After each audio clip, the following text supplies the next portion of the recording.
Hi everyone, this is Amagati, your family life coach. Welcome back to my channel. If you've missed me, I have been missing a few weeks because of the summer break. Wanted to spend time with the family and get some things together. So I am sorry if you've been waiting for some new videos and haven't seen it in a while. But I'm back and we're recording an episode today, and I'm so happy to come your way and to talk to you about all things parenting. So, lately, I've been pondering on being an intentional parent and what that means. And so, if you've looked at some of my past videos, you'd have heard me talk about intentional parenting and what is intentional parenting. But this past weekend, recently, I was talking to a group of people and I was sharing with them the purpose of parenting. Who are we as parents, and what is our basic work or our goal or our mission as parents? And I shared it with them. It is not my original definition. I actually found it in a book called Active Parenting. I am actually trained to teach active parenting. So I may have to do an active parenting class at some point.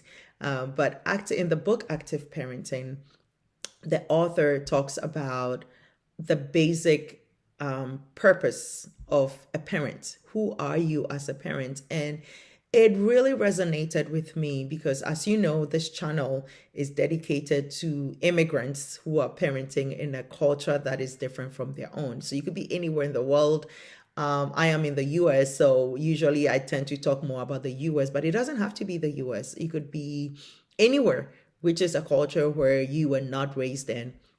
And so in this book, it talks about parents. Our role as parents is two basic things. Our job as a parent is to protect our children and to provide for our children. And then it goes on to say that we provide and we protect and we provide resources that our children need to survive and thrive in their society, not our society, in their society. And that stood out to me for so many reasons. I am here in the United States raising children, but I'm originally, as many of you know, from Ghana. And the way I was raised to thrive and survive in Ghana, right? Follow me on this. So I was raised to thrive and survive in Ghana in the context of the Ghanaian culture. Then in my adulthood, I migrated into the United States, which has a culture that is completely different, which is more individualistic in its approach. It is also coming from where I come from, I consider it more liberal than the culture in which we were raised. And so now I have my children in this culture, which is different from mine, right?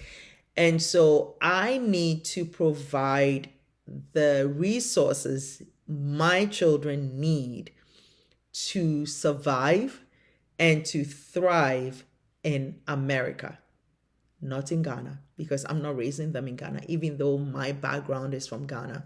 How am I able to provide those resources they need to survive and thrive if I do not know the culture in which I live, if I have not immersed myself in that culture?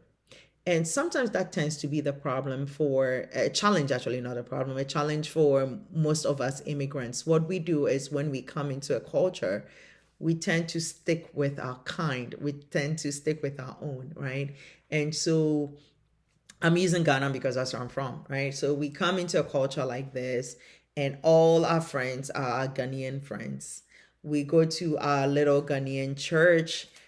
We buy our food from the Ghana store. We stay within the Ghanaian community, not intentionally integrating with the culture in which we live now.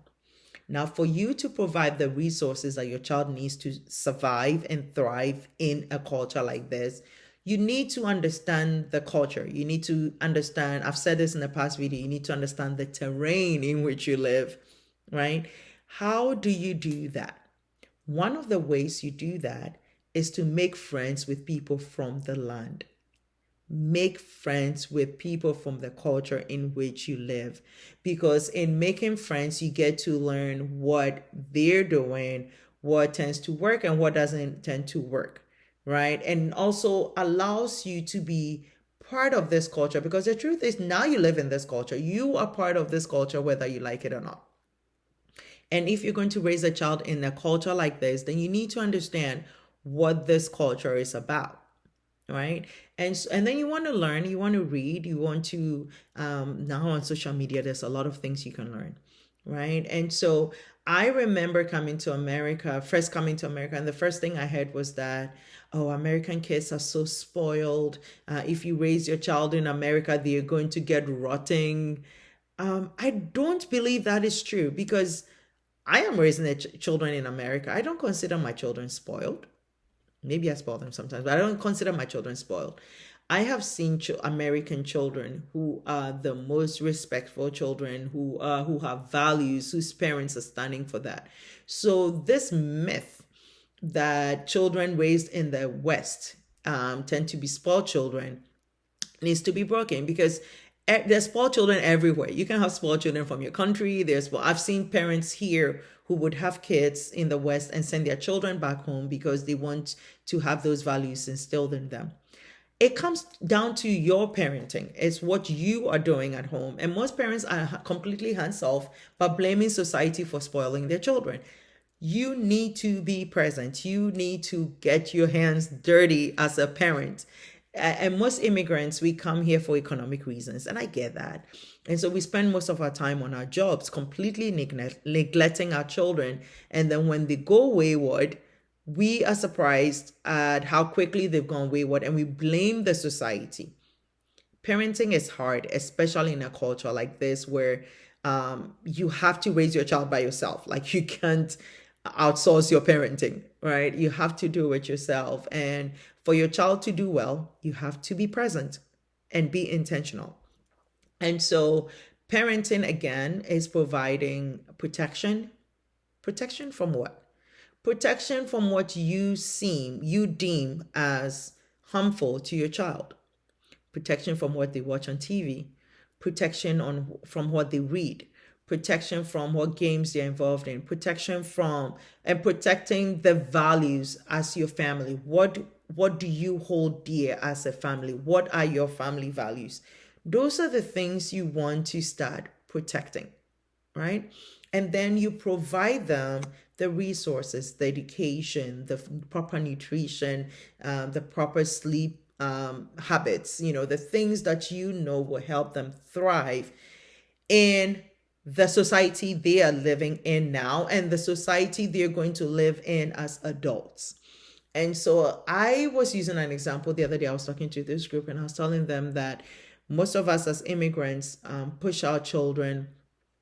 We consider our children successful when they become the doctors and the lawyers and stuff like that. The society in which they are going into, with the uptick in like AI and technology and all these things, you probably want to start nudging them probably into the tech field if that is where they want to be.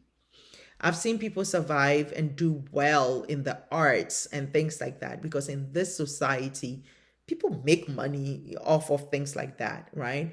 And so if we come in with a mentality from our country saying, oh, if you're not a doctor, you're not successful. If you're not a lawyer, you're not successful, then we're doing them harm, because this is not the country we're coming from. In the country in which they live now, college dropouts are doing well, right? And they're making millions without a college degree. So you need to start looking at where the trend is going, where society is going.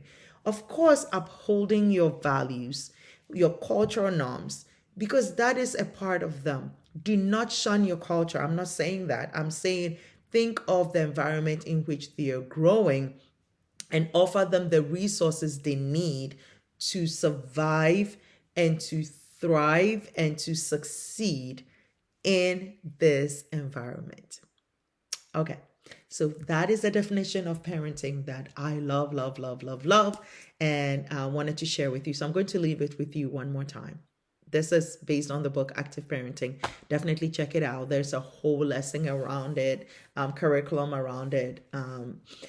That is awesome. I've been trained in it, and it's an absolute valuable resource for parents. So if you want to check out Active Parenting, I'm doing a little plug. I didn't get paid for this one, but it's just good to help you as an immigrant parent. So remember, the definition for parenting is that a parent provides protection and provides resources for their children to survive and thrive in their society, not your society, their society. So get to know the society in which you live, find out what things your children need to do well in that society. So anyway, I'm looking at the clock. My time is up with you. I hope that something I've said has resonated with you, that has caused your brain to start going and thinking in a direction of providing the resources your children need to do well. There is always community, so ask away. Reach out to me if you have any questions. Look out for a class that I'll be offering soon. I've not set up dates or anything yet, but it's coming, so keep an eye out. All right, thanks for your support, and welcome to our new subscribers. Again, I am Amagati. I am your family life coach. I am here helping you with parenting resources to thrive in the country in which you're living. Parenting in a foreign culture is hard, so let's figure out that culture, and let's figure out the resources our children need. Thanks again for your time. Until next time. Bye-bye.